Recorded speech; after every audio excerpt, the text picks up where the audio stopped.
Power star Pawan Singh के गाने ने बनाया बवाल रिकॉर्ड। नमस्कार दोस्तों, फिल्मी वार्तालाप में आपका स्वागत है। दोस्तों, भोजपुरी के पावर स्टार पवन सिंह का एक गाना आया था कुछ दिन पहले, जिस गाने का नाम था धनी हो सब धन।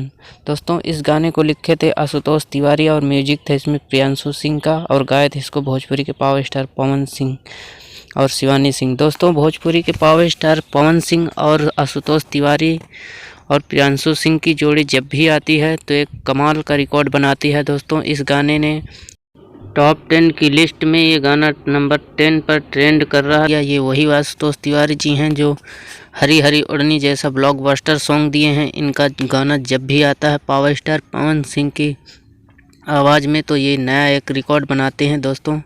और इंस्टाग्राम पर इसकी रील भी 12 लाख कंप्लीट हो चुके हैं।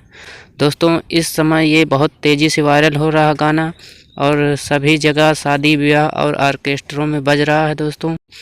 तो दोस्तों, इस रिकॉर्ड के बारे में आपका क्या कहना है नीचे कमेंट करके ज़रूर बताइएगा। और पावर स्टार पवन सिंह का ये वीडियो अच्छा लगा हो तो वीडियो को ज़रूर लाइक कर देना और चैनल को ज़रूर सब्सक्राइब कर देना। जय हिंद, धन्यवाद दोस्तों।